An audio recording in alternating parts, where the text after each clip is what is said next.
नमस्कार दोस्तों, आपका स्वागत है आपके अपने चैनल स्टडी वाइन्स ऑफिशियल पर। तो अब मैंने जैसे कि जो भी पुराने करंट अफेयर बच्चे हैं, मैंने आपको कहा था कि मैं मंथली सारे पढ़ा दूंगा। तो आज की इस वीडियो में हम जून 2026 पूरा मंथली करंट अफेयर पढ़ेंगे। देखिए, जनवरी का मैं पढ़ा चुका हूँ। जनवरी का हो चुका है, फरवरी का हो चुका है मंथली करंट अफेयर, और अभी पिछली वीडियो में कॉमनवेल्थ पढ़ाया था, उससे पिछले में जुलाई का पढ़ाया था। तो अभी इनके फरवरी और जुलाई के बीच में जो जो बच्चा है, मतलब कौन कौन सा, जून अपना फरवरी के बाद मार्च का बच्चा है, अप्रैल, मई और जून, 4 महीनों का बच्चा है ना। आज जून का हो जाएगा, फिर नेक्स्ट में मतलब लगातार ही आपको पूरा प्रोवाइड करूंगा। जैसे आज जून की वीडियो आ गई, कल कौन सी आएगी, कल मई की आएगी, उसके बाद अप्रैल की, फिर मार्च की, लगातार आपको ये फिर सब कंप्लीट हो जाएगा।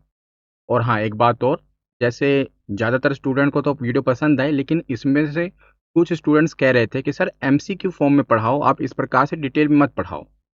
तो मैं आपको कहना चाहता हूँ कि बहुत सारे चैनल हैं जो एमसीक्यू में पढ़ाते हैं, अच्छा पढ़ाते हैं, लेकिन फिर भी मैं आपको ये बताना चाहूँगा कि अगर आप परीक्षा की तैयारी कर रहे हो ना, तो आपके लिए एमसीक्यू में पढ़ना सही नहीं है। आप कहोगे क्यों सर, परीक्षा में तो एमसीक्यू में ही क्वेश्चन आते हैं, तो एमसीक्यू में पढ़ना सही क्यों नहीं है? क्योंकि एमसीक्यू क्या करता है ना, जब भी कोई क्वेश्चन एमसीक्यू में होता है, तो वो आपकी सोच को, आपकी नॉलेज को लिमिटेड कर देता है। वो सिर्फ उन्हीं 4 ऑप्शन के, उस लाइन जो क्वेश्चन पूछा गया और 4 ऑप्शन में ही आपको घुमा देता है, आपकी सोच को सीमित करता है। इसीलिए एमसीक्यू में मत पढ़ा कीजिए। क्वेश्चन पहले उसको डिटेल में पढ़ा करिए, कोई भी टॉपिक, बाद में आप प्रैक्टिस के लिए एमसीक्यू लगाइए, लेकिन एमसीक्यू से पढ़ना ही मत शुरू कीजिए। ये आपके लिए ही अच्छा है। नहीं तो मुझे क्या, एमसीक्यू में वीडियोस बनाना बहुत आसान होता है, बस क्वेश्चन और 4 ऑप्शन, इस प्रकार डिटेल में पढ़ाना मुश्किल होता है, आपको भी पता है। अब जैसे मैं अब एक एग्जांपल से समझा देता हूँ। जैसे मैंने ये पहला राष्ट्रीय घटनाक्रम पढ़ा रहा हूँ, तो भारत का 100वां रामसर स्थल है।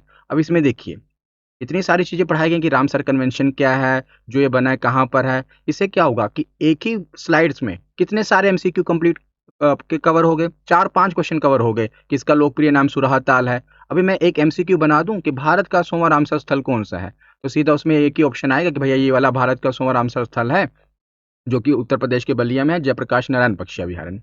तो आपकी सोच को, आपकी इंफॉर्मेशन को लिमिटेड करता है, सीमित करता है।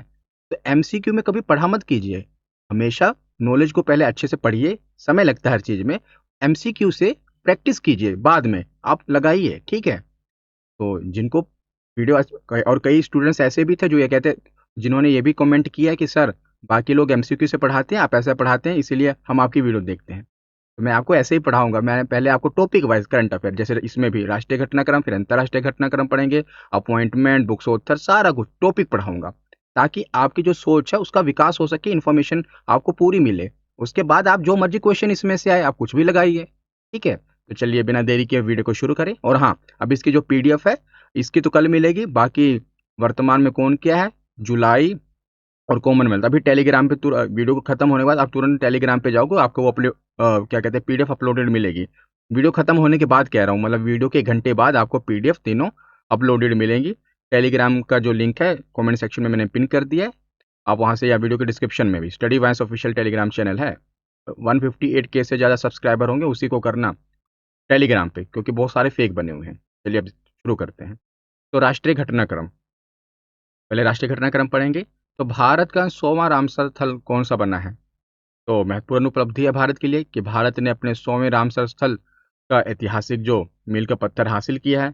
और पर्यावरण दिवस कब मनाया जाता है? 5 जून को। तो 5 जून को इसकी घोषणा की गई है कि भारत का 100वां रामसर स्थल बना है जयप्रकाश नारायण पक्षी अभयारण्य, जिसे सुरहा ताल के नाम से भी जाना जाता है। तो जयप्रकाश जो नारायण पक्षी अभयारण्य है, अब ये 100वां रामसर स्थल बना है। ये है कहाँ पर? तो ये उत्तर प्रदेश के बलिया जिले में स्थित है, और इसका लोकप्रिय नाम, वहाँ के जो लोकल हैं, इसे सुरहा ताल के नाम से जानते हैं। स्थानीय स्तर पर इसे सुरहा ताल के नाम से जाना जाता है। और ये जो वेटलैंड है, यहाँ पर बड़ी संख्या में जो प्रवासी और स्थानीय पक्षियों का प्रमुख निवास है। बहुत सारे प्रवासी पक्षी भी यहाँ पर आते हैं, माइग्रेट बर्ड, यहाँ पर जो बर्ड्स हैं माइग्रेट करके दूसरी जगह से भी आते हैं। स्थानीय पक्षी और कुछ प्रवासी पक्षियों का निवास स्थान है। और रामसर कन्वेंशन है क्या? तो मैंने वैसे डिटेल में इसकी वीडियो बनाई हुई है रामसर कन्वेंशन के ऊपर, फिर भी आपको बता देता हूँ कि है आर्द्र भूमियों के संरक्षण, मतलब जो वेटलैंड्स होते हैं उनके संरक्षण और उनके विवेकपूर्ण उपयोग के लिए समर्पित एक अंतरराष्ट्रीय संधि है, जिसकी स्थापना वर्ष 1971 में ईरान के रामसर शहर में हुई थी। इसीलिए इसे, जो भी स्थल इसमें शामिल किए जाते हैं, उन्हें रामसर स्थल कहा जाता है। अब देखिए एक ही स्लाइड में कितनी सारी आपको इन्फॉर्मेशन मिल गई। अभी ये एमसीक्यू होता तो मैं कितना पढ़ाता आपको। इस प्रकार पढ़ा कीजिए, क्योंकि आजकल जो भी परीक्षाएं होती है ना, वो वाला लेवल नहीं रह गया कि हाँ अब डिटेल में पूछे जाते हैं प्रश्न। चलिए आगे चलते हैं। तो विश्व के सबसे खूबसूरत हवाई अड्डे 2026 में एक क्या कहते हैं लिस्ट आई है, जिसमें जो हवाई अड्डे नॉमिनेट किया गया था, तो कुछ जो हवाई अड्डों ने विश्व के सबसे खूबसूरत हवाई अड्डे कहा गया, जिसमें देखिए वैश्विक मान्यता भारत के 2 हवाई अड्डों को प्रतिष्ठित Prix Versailles world's most beautiful airports 2026, ये जो अपना जिन्होंने क्या कहते हैं लिस्ट जारी की है किसने, Prix Versailles world's most beautiful airport ने इनकी सूची में शामिल किया है भारत के 2 हवाई अड्डों को। एक तो नवी मुंबई का अंतर्राष्ट्रीय हवाई अड्डा, जिसका फर्स्ट टर्मिनल, और लोकप्रिय गोपीनाथ बारदोलोई अंतर्राष्ट्रीय हवाई अड्डा जो कि गुवाहाटी का है, जिसका भी अगर स्पेसिफिक बात की जाए तो जो सेकंड टर्मिनल है उसको। तो नवी मुंबई का जो अंतर्राष्ट्रीय हवाई अड्डा है, इसका जो थीम है, आर्किटेक्चर है, ये कमल से प्रेरित है। आप देख रहे हो ना, लोटस बना हुआ है। तो इसे, और क्या कहते हैं दूसरा जो अपना गुवाहाटी में बना हुआ है गोपीनाथ बारदोलोई के नाम से, उसका जो थीम है ये बांस के, आप देखोगे कि बेम्बू है, बेम्बू का ऑर्किड बना हुआ है, ये सब बांस का बना हुआ है। तो इन दोनों को अ, खूबसूरत हवाई अड्डों में शामिल किया गया है जो कि भारत के हैं, तो इसलिए आपके लिए इंपॉर्टेंट है। अब आगे है कि कादियान ब्यास रेलवे लाइन परियोजना का पुनरुद्धार किया गया है पंजाब में। बहुत दिनों से, मतलब बहुत पहले से इसके बारे में घोषणा की गई थी, लगभग लगभग समझ लो कि 100 वर्ष हो चुके हैं, लेकिन कंप्लीट ही नहीं हो पा रही थी। तो अब इसके चर्चा में क्यों है, देखिए क्योंकि पंजाब की बहु प्रतीक्षित, मतलब बहुत दिनों से जिसकी प्रतीक्षा हो रही थी, बहुत दिनों से जिसका इंतजार था, कादियान ब्यास रेलवे लाइन, जो कि ब्यास को कादियान से जोड़ती है पंजाब के, इसका परियोजना का लगभग 100 वर्षों से, एक सदी से लंबे इंतजार के बाद आखिरकार इसे रिवाइव कर दिया गया है दोबारा से। इसका मतलब कि बीच में से एकदम बंद हो गई थी, टूट फूट हो गई, समझ लो कि खत्म ही हो गया था पूरा ढांचा, तो अब दोबारा से इसे रिवाइव किया जा रहा है। लंबाई व प्रकार की बात की जाए तो इसके तहत 39.68 किलोमीटर लंबा ब्रॉड गेज रेल गलियारा स्थापित किया जाएगा। ये किन 2 स्थानों को जोड़ेगा, तो यह गुरदासपुर जिले के कादियान को अमृतसर जिले के ब्यास से जोड़ेगा। और प्रमुख स्टेशन क्षेत्र की बात की जाए तो यह रेल मार्ग कादियान, धपाई, घुमन, बुटाला, सथियाला और ब्यास, मतलब कुछ जो प्रमुख वहाँ के आपको बता रहा हूँ जगह जो स्थान है उनको जोड़ेगा, ब्यास से होकर गुजरेगा। और ब्रिटिश काल में अगर बात की जाए तो इस परियोजना को मूल रूप से ब्रिटिश शासन के दौरान 1928-29 में तत्कालीन उत्तर पश्चिमी रेलवे द्वारा मंजूरी दी गई थी। कब? 1928-29 में। अब जाकर इसे रिवाइव किया जा रहा है। तो काम रुक क्यों गया था जब उस समय इसका मतलब घोषणा हो चुकी थी? तो 1930 के दशक की शुरुआत में काम आगे बढ़ा, लेकिन प्राथमिकताओं में बदलाव, क्योंकि जो अंग्रेज थे उस समय वर्ल्ड वॉर भी चल रही थी, जैसे द्वितीय विश्व युद्ध चल रहा था, और भी अन्य कारण थे, तो उनकी प्रायोरिटी, प्राथमिकता यहाँ पर नहीं थी। उन्होंने घोषणा कर दी लेकिन वो दूसरे कामों में उलझ गए, जिस वजह से काम को बंद कर दिया गया था। लेकिन अब दोबारा से इसको रिवाइव किया गया है, इंपॉर्टेंट है। तो आप एक बार कमेंट सेक्शन में कमेंट कर दो कि किसको इसी प्रकार वीडियो चाहिए, अच्छी लग रही है, एक बार कमेंट जरूर कर देना। तो चलिए अब आगे चलते हैं। ये पढ़ लिया हमने, हाँ आगे। फ्रांस में भारतीय पत्थरों से निर्मित पहला पारंपरिक हिंदू मंदिर, ये चर्चा में क्यों है? तो फ्रांस में वहां के पहले पारंपरिक हिंदू मंदिर का निर्माण किया जा रहा है, जो भारत और फ्रांस के बीच बढ़ते सांस्कृतिक संबंधों का एक नया प्रतीक है। उद्घाटन की तिथि बात की जाए तो इतनी इंपॉर्टेंट नहीं है, फिर भी सितंबर 2026 में इसका उद्घाटन किया जाएगा आधिकारिक रूप से। और इसके निर्माण की अनूठी विधि क्या है? तो इस मंदिर को पहले भारत में ही डिजाइन और तैयार किया गया था, जिसके बाद पत्थरों को फ्रांस ले जाकर वहां इसे असेंबल किया गया, मतलब एक प्रकार से यहाँ पर इसका पूरा ढांचा तैयार कर लिया गया पूरा। उसके बाद वहां पर जाके यहीं से पत्थर ले जाकर वहां पर इसे असेंबल किया गया है। और यह मंदिर पूरी तरह से पारंपरिक हिंदू मंदिर वास्तुकला और सदियों पुरानी भारतीय शिल्प कौशल पर आधारित है, और भारतीय पत्थरों का उपयोग हुआ है। मंदिर के निर्माण में उपयोग किए गए सभी विशिष्ट पत्थर भारत से ही मंगवाए गए हैं, जिन्हें कुशल भारतीय कारीगरों द्वारा यहाँ के अपने कल्चर के हिसाब से तराशा गया था। तो ये मंदिर कहाँ पर इसका उद्घाटन किया जाएगा, ये आपके लिए इंपॉर्टेंट है, तो फ्रांस में, ठीक। आगे की सुरक्षित फुटपाथों पर चलने का अधिकार अब मौलिक अधिकार हो गया है, कि जो फुटपाथ है जहाँ पर हम चलना मुश्किल ही है वैसे तो, क्योंकि ज़्यादातर उस पर अवैध कब्जा ही रहता है, या रेडी पटरी वाले रहते हैं, या लोगों ने अपना छोटा मोटा उस पर रोजगार किया होता है। तो और कहीं कहीं पर तो बने नहीं, आगे बने, आगे सड़क आ जाती, टूटा फूटा है। तो सुप्रीम कोर्ट ने कहा कि भैया फुटपाथ पर चलना अब एक फंडामेंटल राइट है, आदमी का मौलिक अधिकार है। तो ये ऐतिहासिक फैसला आया है माननीय सर्वोच्च न्यायालय ने सुरक्षित और सीमांकित फुटपाथों पर चलने के अधिकार को भारत के संविधान के तहत एक मौलिक अधिकार घोषित किया है। और यह फैसला माननीय न्यायमूर्ति पी.एस. नरसिम्हा और माननीय न्यायमूर्ति अतुल एस चंदोरकर की पीठ के द्वारा सुनाया गया है। फैसले का आधार क्या है? अदालत ने कहा कि पैदल चलना आवागमन का सबसे बुनियादी रूप है, सबसे फंडामेंटल बुनियादी रूप है पैदल चलना। जिसके पास कार नहीं है, साइकिल नहीं है, मतलब एक निचले तबके का आदमी पैदल ही चलेगा ना। तो पैदल चलना एक बुनियादी रूप है आवागमन का। और चलने का अधिकार पहियों पर चलने के अधिकार से पहले आता है। मतलब पैदल चलने का अधिकार पहियों पर चलने के अधिकार से पहले आता है, इसीलिए इसे मौलिक अधिकार में शामिल किया गया है। तो आए दिन आप देखते हो कि जो अनुच्छेद 21 है ना, जिसमें जीवन और व्यक्तिगत स्वतंत्रता का अधिकार है, इसमें बहुत इसका दायरा बहुत बड़ा किया जा रहा है। इसमें बहुत से जो अधिकार हैं, जैसे ये फुटपाथ पर चलने का अधिकार हो गया, ऐसे बहुत सारे अधिकार हैं। जैसे एक और प्राइवेसी का अधिकार है आपका, ये सब अधिकार इसमें शामिल कर दिए जाते हैं कि हाँ, अब आज से ये आपके मौलिक अधिकार हैं। तो अगर आपको ये पूरा पॉलिटी पढ़नी है तो पॉलिटी मैंने एप्लीकेशन पर पढ़ाई हुई है, बिल्कुल यूपीएससी लेवल तक, ग्रुप डी से लेकर यूपीएससी लेवल तक। आप किसी भी एग्जाम की तैयारी कर रहे हो, मैंने इस हिसाब से पढ़ाया है कि आपका सारे बेसिक सारे कंप्लीट हो जाएंगे। तो आप उसको कोर्स को ले सकते हो, बहुत ही नॉमिनल प्राइस है, अभी 121 है। उसमें आपको ई बुक नोट सब कुछ मिलेगा एप्लीकेशन पर, स्टडी वाइस ऑफिशियल। तो उसमें मैंने आपको पढ़ाया था कि अनुच्छेद जो 21 है, ये कौन सा अधिकार है इसमें? तो जीवन और व्यक्तिगत स्वतंत्रता का अधिकार, यानी कि right to life and personal liberty. तो सर्वोच्च न्यायालय समय समय पर अनुच्छेद जो 21 है, इसका दायरा बढ़ाता जा रहा है।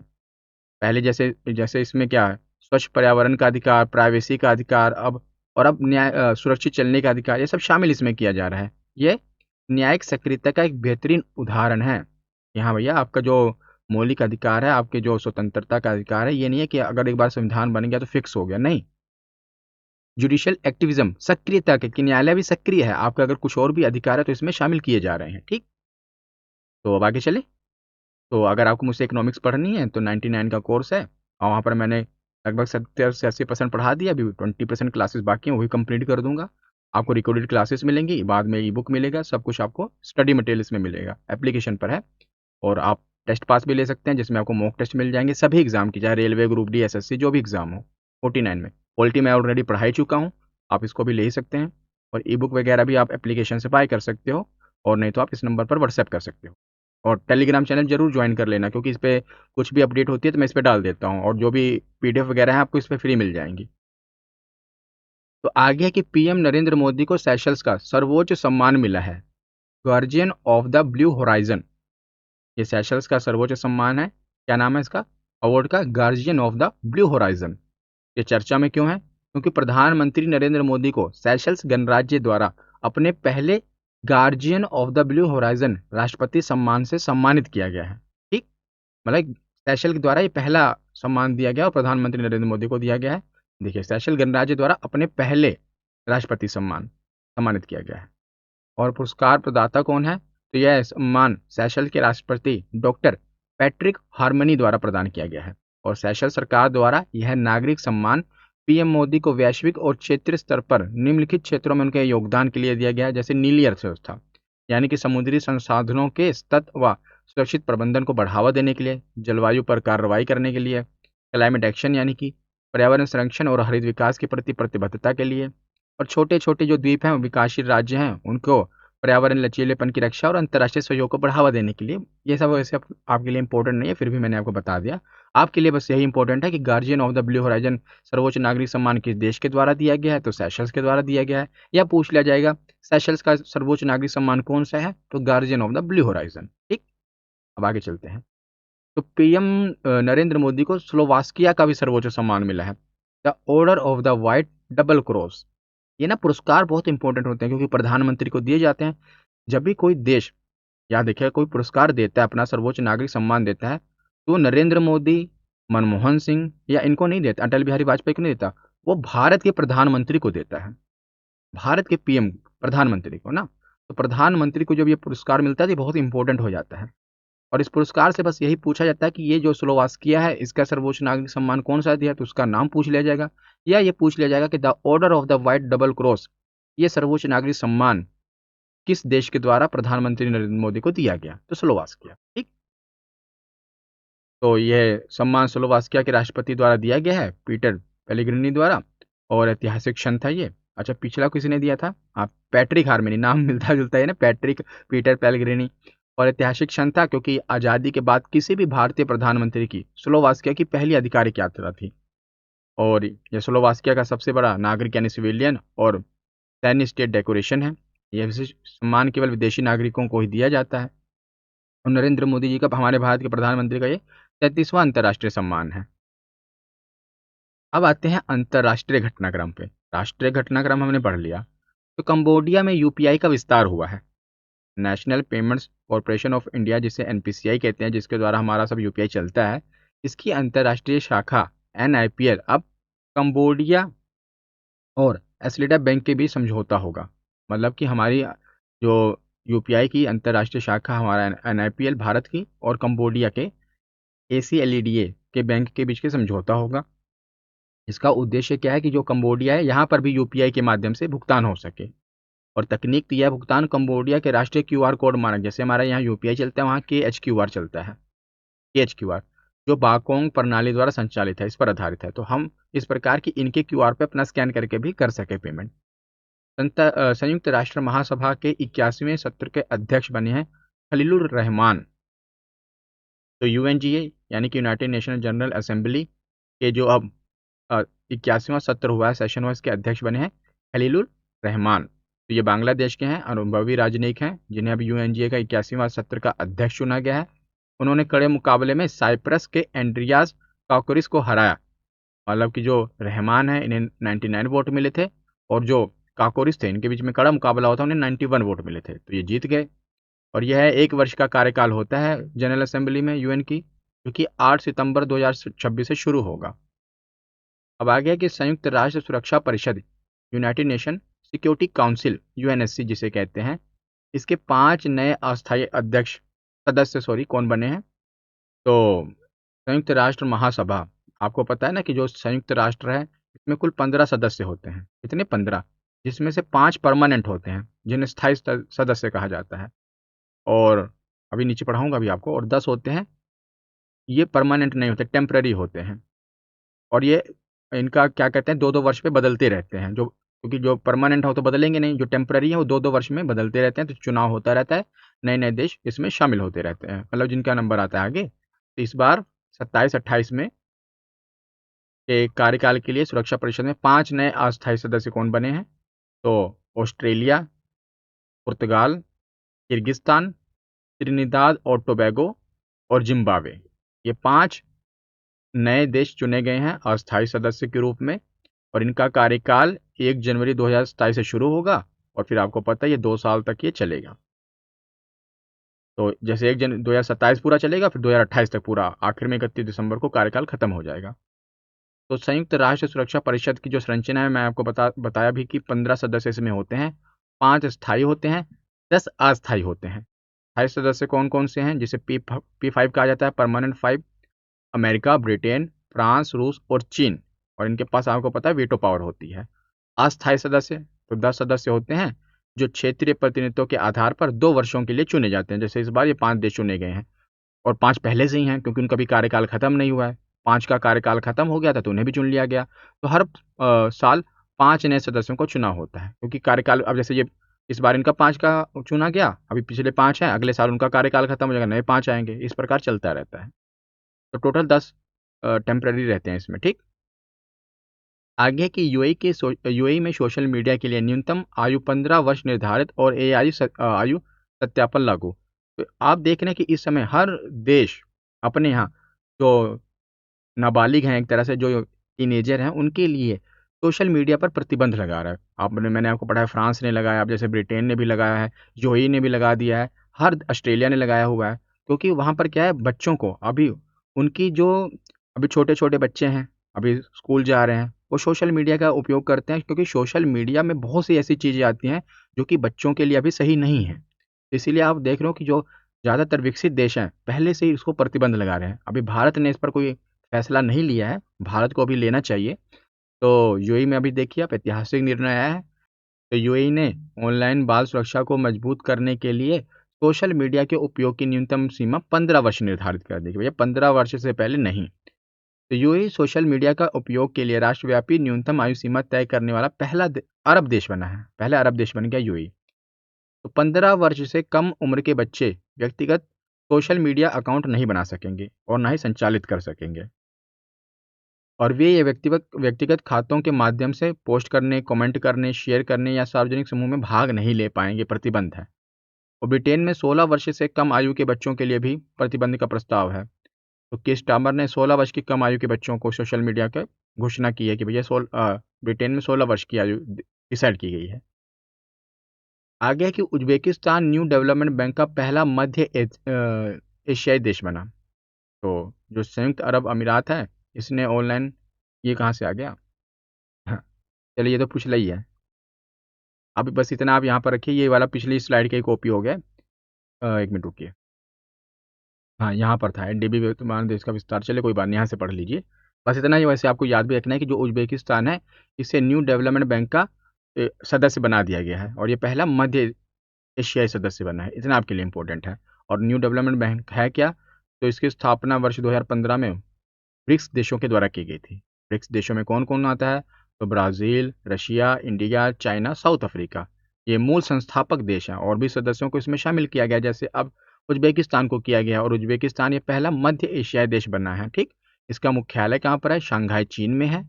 और ये इसमें कौन कौन से देश शामिल हैं जिनकी अर्थव्यवस्थाएं अभी विकासशील है, मतलब जो भी विकसित नहीं हुए, विकसित देश की ओर जो बढ़ रहे हैं, विकसित देश की ओर जो बढ़ रहे हैं, उन देशों को इसमें शामिल किया जाता है। तो एनडीबी बैंक है, न्यू डेवलपमेंट बैंक, जो कि कम ब्याज दरों पर लोन देता है ऐसे देशों को जो इसके सदस्य हैं। तो वर्तमान सदस्य देशों को देखा जाए तो बैंक ने हाल ही में ब्रिक्स को आगे बढ़ाकर अपनी सदस्यता का विस्तार किया है। वर्तमान में इसके सदस्यों में शामिल हैं मूल देश तो ब्राज़ील, रूस, भारत, चीन और दक्षिण अफ्रीका हैं। और नए शामिल देश कौन से हैं? तो मिस्र, संयुक्त अरब अमीरात, बांग्लादेश, अल्जीरिया और अब उज्बेकिस्तान है। कुछ देशों ने और भी इसमें अप्लाई किया हुआ है, लेकिन अभी उनको परमिशन नहीं मिली है, एक तरह से अप्रूवल नहीं मिला है। आगे है ऑपरेशन मिस्ताद। ये वेनेजुएला में भारत का राहत मिशन है। चर्चा में क्यों रहा? क्योंकि भारत ने वेनेजुएला में आए विनाशकारी भूकंप के बाद प्रभावित लोगों की मदद के लिए ऑपरेशन अमिस्ताद नामक एक मानवीय सहायता और आपदा राहत मिशन शुरू किया है। ये 24 जून 2026 को वेनेजुएला में बहुत भूकंप आया था, शक्तिशाली भूकंप आया था, बहुत ही जान माल का नुकसान हुआ था। तो भारत ने एक सच्चे पड़ोसी और मित्र होने के कारण ये क्या कहते हैं इनिशिएटिव लिया, और ऑपरेशन अमिस्ताद के द्वारा वहाँ पर दवाइयाँ और जो भी हो सकता था पहुँचाया। तो स्पेनिश भाषा में अमिस्ताद का अर्थ होता है मित्रता, जो कि वेनेजुएला के साथ भारत की एकजुटता को दर्शाता है। इसमें भारतीय वायुसेना ने इस मिशन के लिए 2 C-17 ग्लोब मास्टर अपने विमानों का उपयोग किया था। ठीक, आगे है कि इटली बना दुनिया की यूनेस्को विश्व धरोहर राजधानी। तो ऐसा क्यों है? क्योंकि इटली आधिकारिक तौर पर दुनिया में सबसे अधिक यूनेस्को विश्व धरोहर स्थलों में वाला देश बन गया है। यहाँ जहाँ पर कुल स्थलों की संख्या कितनी हो गई है यूनेस्को वाली साइट्स की, तो इटली में अब संरक्षित स्थलों की संख्या बढ़कर 61 हो गई है, जो विश्व में किसी भी देश के द्वारा दर्ज की गई सर्वाधिक संख्या है। और वर्तमान में भारत में कुल 44 यूनेस्को विश्व धरोहर स्थल हैं। तो देखिए उस समय जब ये जून में ये स्लाइड्स बनी, मतलब जून के महीने का करंट अफेयर है ना ये, तो उसमें 44 यूनेस्को स्थल ही थे। लेकिन अब पता है आपको वर्तमान में भारत में कितने यूनेस्को साइट्स हैं? तो अब हैं 45। एक नया कौन सा शामिल हो गया? सारनाथ को भी शामिल किया गया, आपको पता है ना। मैंने आपको जुलाई वाला करंट अफेयर उसमें पढ़ाया है, ये जून का है। तो साथ साथ देखिए अपडेट होता रहा ना। अगर आपने वो वीडियो देखी है, इसीलिए मैंने कहा पहले लगातार आप वीडियो देखते रहिए। मतलब जुलाई वाले देखी होगी तो अब यहाँ पर आपको पता होगा कि अब 45 है। अब भारत और फ्रांस ने लॉन्च किया है ATL bridge. ATL bridge launch किया है। तो ये चर्चा में क्यों है? क्योंकि भारत और फ्रांस ने दोनों देशों के बीच स्कूली छात्रों और यंग इनोवेटर्स को जोड़ने के लिए इंडिया फ्रांस ATL ब्रिज शुरुआत की है। अब ये कोई वैसा फिजिकल ब्रिज नहीं है कि पुल बना दिया लोहे का, नहीं। का इसमें क्या होगा कि विचारों का आदान प्रदान होगा।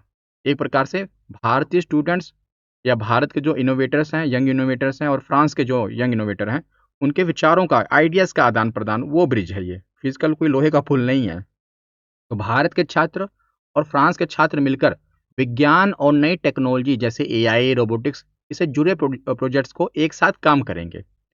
तो भारत में जो अटल टिंकरिंग लैब पहले से बनी हुई है, इसका सफल मॉडल चल रहा है, जिसके तहत तो स्कूल में रोबोटिक्स और कोडिंग सिखाई जाती है, उसी की तर्ज पर अब फ्रांस में भी पहली स्कूल इनोवेशन लैब बनाई जा रही है, जिसके तहत जिसे एटीएल ब्रिज कहा गया। ठीक, तो चलिए अब आगे चलते हैं। एटीएल ब्रिज कहा गया है। तो अब आर्थिक घटनाक्रम देख लेते हैं कुछ। तो वर्ल्ड बैंक ने बढ़ाया भारत की जीडीपी ग्रोथ का अनुमान। तो 2026-27 के लिए अनुमान बढ़ाकर 6.6% कर दिया है हमारी जीडीपी का, और 27-28 में 7.2% कर दिया है। सरकार ने नई थोक मूल्य यानी कि WPI श्रृंखला पेश की है। सरकार ने एक संशोधित थोक मूल्य सूचकांक श्रृंखला पेश की है। नया आधार वर्ष लॉन्च किया है, पहले भी आपको पढ़ा चुका हूँ। पुरानी 2011-12 की श्रृंखला को बदलकर अब 2022-23 को बेस ईयर मान लिया गया है, और यह बदलाव थोक महंगाई का अधिक सटीक प्रमाण मापने के लिए किया गया है। और इसमें अगर बात की जाए कितनी कमोडिटी को शामिल किया गया है, तो सूचकांक में शामिल वस्तुओं की संख्या 697 से बढ़ाकर 957 कर दी गई है। और अब इमर्जिंग सेक्टरों को भी शामिल किया गया, जैसे रिन्यूएबल एनर्जी, ईवीज और एडवांस मैन्युफैक्चरिंग। तो भारत का विदेशी मुद्रा भंडार अब रिकॉर्ड स्तर पर पहुंच गया है। तो भारत का विदेशी मुद्रा भंडार 682.32 बिलियन यानी कि 682.32 अरब अमेरिकी डॉलर तक पहुंच गया है। ठीक, भारत बना एशिया का सबसे तेजी से बढ़ती अर्थव्यवस्था। तो लंदन स्टॉक एक्सचेंज ग्रुप की ग्रीन इकोनॉमी रिपोर्ट के अनुसार भारत एशिया की सबसे तेजी से बढ़ती हुई हरित अर्थव्यवस्थाओं में से एक बनकर उभरा है। क्यों उभरा है? क्योंकि भारत ने वर्ष 2025 में लगभग 110 बिलियन अमेरिकी डॉलर का हरित राजस्व उत्पन्न किया है। तो पिछले 5 दशकों में सबसे ज़्यादा, इसलिए इम्पोर्टेंट है ये। अब आगे है कि भारत का समुद्री खाद्य निर्यात है, जो सी फूड एक्सपोर्ट है, जिसमें मछलियाँ ये सब आता है ना, ये एक नए रिकॉर्ड पर पहुंच गया है। कितना पहुंच गया है? तो कुल निर्यात मूल्य अगर डॉलर में बात की जाए तो 8.46, अगर पैसों में रुपए में बात की जाए तो 73,890 करोड़, और क्वांटिटी की बात की जाए तो 19.72 लाख मीट्रिक टन भारत ने सी फूड एक्सपोर्ट किया है। और ये कुल निर्यात मात्रा 40.19% और डॉलर के संदर्भ में 66.52% हिस्सेदारी अकेले झींगे की है, जिसमें भारत ने अकेले जो झींगा है, मतलब समुद्र में पाए जाने वाले जो भी जीव हैं, आपको पता है, जो खाते हैं लोग, नॉन वेजिटेरियन लोग मछली खाते हैं, बहुत से लोग बहुत सी चीज़ें खाते हैं, जैसे मैं तो शाकाहारी हूँ, लेकिन बहुत सी चीज़ें खाते हैं समुद्र की, सी फूड कहते हैं जिसे। उसमें सबसे ज़्यादा जो एक्सपोर्ट भी किया गया ना, आप देखोगे कि 66.52% हिस्सेदारी तो केवल आय के हिसाब से झींगे की है, झींगा। तो भारत का सबसे बड़ा बाजार कमाई, ये इस समय Bharat sea food export Bharat का सबसे बड़ा बाजार बन गया है। अब आगे है अपॉइंटमेंट्स। तो केंद्र सरकार ने ऑन स्क्रीनिंग जो मार्किंग उसके विवाद को निपटने के लिए, अब देखिए सीबीएसई का नया अध्यक्ष और सचिव किसे बना है। तो लोखंडे प्रशांत सीताराम को सीबीएसई का नया अध्यक्ष और वरुण भारद्वाज को सचिव बनाया गया है सीबीएसई का। और इसके साथ विपुल को, जो कि आईएफएस अधिकारी हैं, इन्हें सऊदी अरब में भारत का अगला राजदूत नियुक्त किया गया है। नीलकंठ मिश्रा वर्ल्ड बैंक में भारत का अगला कार्यकारी निदेशक के रूप में इन्हें नियुक्त किया गया है, जहां वे 3 वर्ष के लिए भारत, बांग्लादेश, भूटान और श्रीलंका का प्रतिनिधित्व करेंगे। सौरभ विजय को यूआईडीएआई के जो सीईओ हैं, इन्हें इंडिया एआई मिशन के नए सीईओ के रूप में कार्यभार संभाल लिया इन्होंने, इंडिया एआई मिशन के रूप में। ठीक, सीईओ बने अब ये। विवेक अग्रवाल को फाइनेंशियल एक्शन टास्क फोर्स, जिसे एफएटीएफ कहा जाता है, इसका नया उपाध्यक्ष बनाया गया है। और ये नाम बहुत ही इंपॉर्टेंट है। क्यों इंपॉर्टेंट है? क्योंकि ये इस अंतर्राष्ट्रीय संगठन में शीर्ष पद पर पहुंचने वाले पहले भारतीय अधिकारी बन गए हैं, इसीलिए इनका नाम इंपॉर्टेंट है, विवेक अग्रवाल। प्रसिद्ध भारतीय उद्यमी क्रेड के संस्थापक और फ्रीचार्ज के सह संस्थापक कुणाल शाह को मेटा द्वारा व्हाट्सएप का नया ग्लोबल हेड नियुक्त किया गया है। तुषार मेहता 1 जुलाई से 3 साल के लिए नए कार्यकाल इन्हें फिर से, मतलब इन्हें रीअपॉइंट किया गया है भारत का सॉलिसिटर जनरल के रूप में। महेश दीक्षित को आईबी का नया डायरेक्टर बनाया गया है। बिमल पटेल को अंतर्राष्ट्रीय समुद्री कानून न्यायाधिकरण के न्यायाधीश के रूप में चुना गया है। प्राकृतिक गैस क्षेत्र के अनुभवी दिग्गज कुमार शंकर को इंद्रप्रस्थ गैस लिमिटेड का नया मैनेजिंग डायरेक्टर नियुक्त किया गया है। ये जून महीने की कुछ अपॉइंटमेंट्स थी जो कि इंपॉर्टेंट है। अब अवार्ड्स एंड ऑनर्स देख लेते हैं। तो WHO ने वर्ल्ड नो टोबैको डे 2026 के पुरस्कारों की घोषणा की है, जिसमें सर्वोच्च महानिदेशक विशेष पुरस्कार यमन के विदेश मंत्री डॉक्टर शाया मोहसिन जिंदानी को दिया गया है और भारत की ओर से जयपुर के चिकित्सा एवं स्वास्थ्य विभाग तथा ICMR NICPR को सम्मानित किया गया है। मतलब जयपुर का चिकित्सक संस्थान है उसे, और क्या कहते हैं अपना यमन के विदेश मंत्री डॉक्टर शाया मोहसिन जिंदानी को। भारतीय किशोरों विवान छावछरिया, एरियाना अग्रवाल और अव्याना मेहता ने इमली के बीजों से माइक्रोप्लास्टिक हटाने वाले जैव अपघटनीय फिल्टर प्लास्टिक, जिसे नाम दिया गया है, इसे विकसित किया है। इसे एक तरह से इनोवेशन की है इसकी, इसीलिए इन्हें अर्थ प्राइज 2026 मिला है। किसे किसे? विवान छावछरिया, एरियाना, विवान, एरियाना और अव्याना।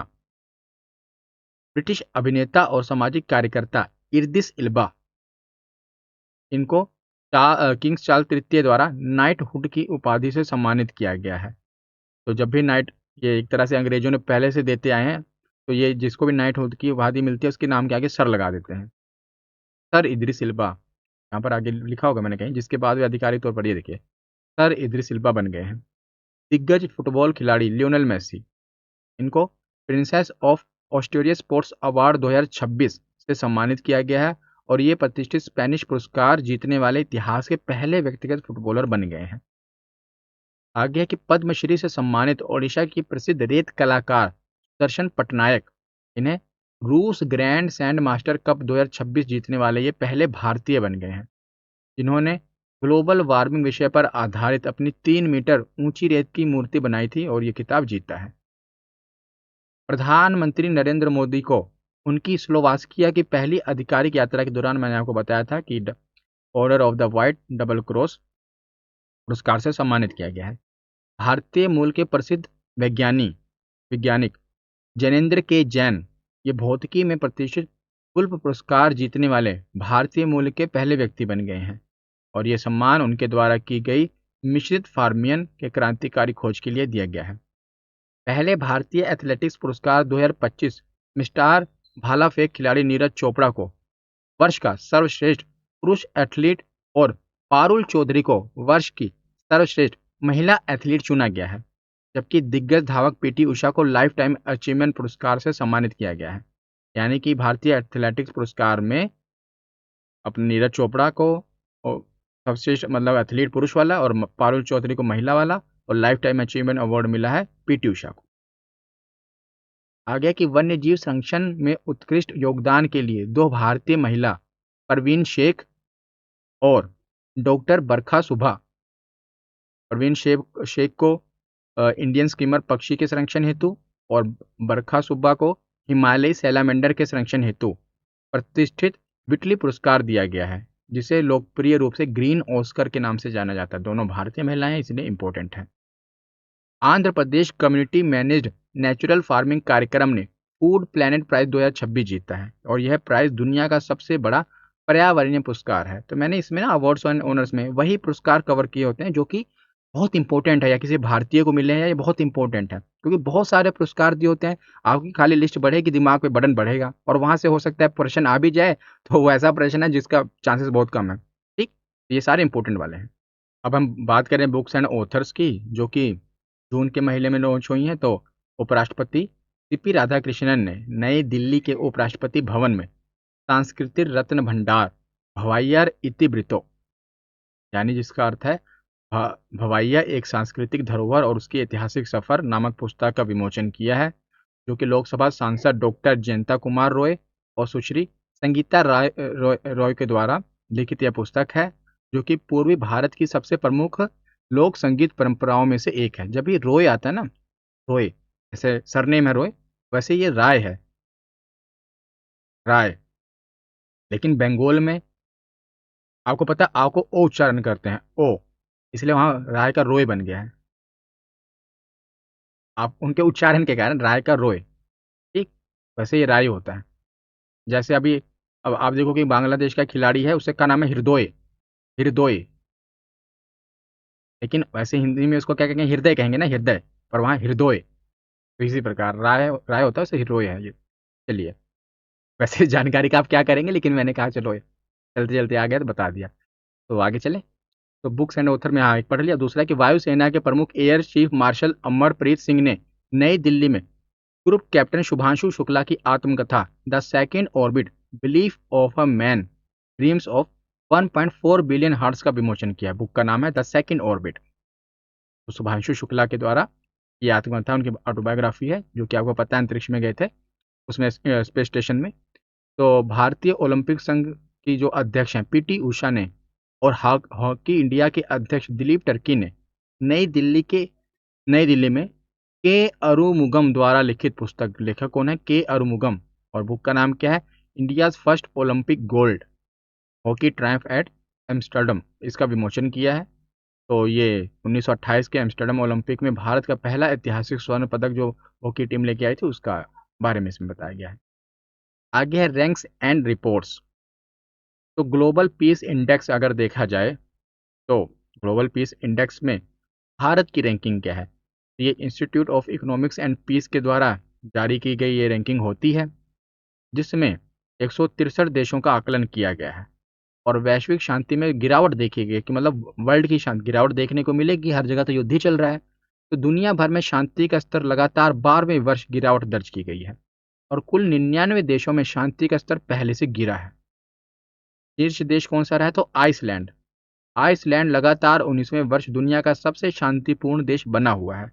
इसके बाद पहले नंबर पे आइसलैंड है, दूसरे नंबर पर न्यूजीलैंड है, तीसरे नंबर पर स्विट्जरलैंड है। तो तीनों लैंड वाले हैं, आइसलैंड, न्यूजीलैंड और स्विट्जरलैंड, ये तीनों मतलब शांति के मामले में तीनों नंबर टॉप पर हैं, सबसे शांतिपूर्ण है। सबसे अशांत देश कौन सा बना है, तो सबसे कम शांतिपूर्ण इस सूचकांक में रूस को दुनिया का सबसे कम शांतिपूर्ण राष्ट्र का दर्जा दिया गया है। भारत की स्थिति की बात की जाए तो भारत 127वें नंबर पर है। और दक्षिण एशिया में सर्वश्रेष्ठ प्रदर्शन की बात की जाए तो जो भूटान है इसने वैश्विक स्तर पर 16वां स्थान हासिल किया है, जो कि दक्षिण एशिया तो जो देश है तो इसके मतलब अगल बगल भी नहीं है कि भूटान एक बहुत शांतिपूर्ण देश है, तो ये 16वें नंबर पर है। अब आगे है ऊर्जा संक्रमण सूचकांक एनर्जी ट्रांजिशन इंडेक्स। तो विश्व आर्थिक मंच के द्वारा ये सूची जारी की जाती है, रैंकिंग जारी की जाती है, जिसमें कुछ 44 इंडिकेशन के आधार पर यह रैंकिंग जारी की जाती है। और इसमें 120 देशों को शामिल किया गया है, जिसमें नंबर 1 पर है स्वीडन। स्वीडन ने इस सूचकांक में पहला स्थान बरकरार रखा है। स्वीडन के बाद है फिनलैंड और तीसरे नंबर पर है डेनमार्क। भारत की स्थिति की बात की जाए तो एनर्जी के मामले में, एनर्जी ट्रांजिशन के मामले में भारत 70वें नंबर पर है। पिछले साल से भारत 2 स्थानों पर सुधार हुआ है और भारत के प्रदर्शन में साल दर साल 1.9% का सुधार देखा गया है। इसके बाद है यूएस वर्ल्ड यूनिवर्सिटी रैंकिंग। तो 19 जून 2026 को जारी इस रैंकिंग में 106 देशों के 1500 से अधिक संस्थानों का मूल्यांकन किया गया है। मतलब 106 देशों के 1500 से अधिक यूनिवर्सिटीज जो हैं उनका एक प्रकार से एवोल्यूशन किया गया है, इवैल्यूएशन किया गया है। और इस बार भारत ने अपनी शैक्षणिक इतिहास का सबसे सर्वश्रेष्ठ प्रदर्शन करते हुए वैश्विक उच्च शिक्षा मंच में 5वां स्थान हासिल किया है। तो शीर्ष 5 देशों में अगर आप देखोगे तो भारत अब दुनिया की 5वीं सबसे बड़ी प्रतिनिधित्व वाली उच्च शिक्षा प्रणाली बन गया है। इस सूची में 5 देश हैं। नंबर 1 पर है संयुक्त राज्य अमेरिका, जिसके 184 संस्थान हैं। यूके के दूसरे नंबर पर है 93 संस्थान के साथ, 93 यूनिवर्सिटी के साथ। चीन तीसरे नंबर पर है। जर्मनी चौथे नंबर पर है। और भारत 52 संस्थान के साथ 5वें नंबर पर रखा गया है। तो इन जो 52 संस्थान हैं, मतलब कि 52 जो यूनिवर्सिटीज़ हैं, इसमें भी कौन सी जो संस्थान है, कौन सी यूनिवर्सिटी है जो अव्वल रही है, नंबर 1 पर रही है।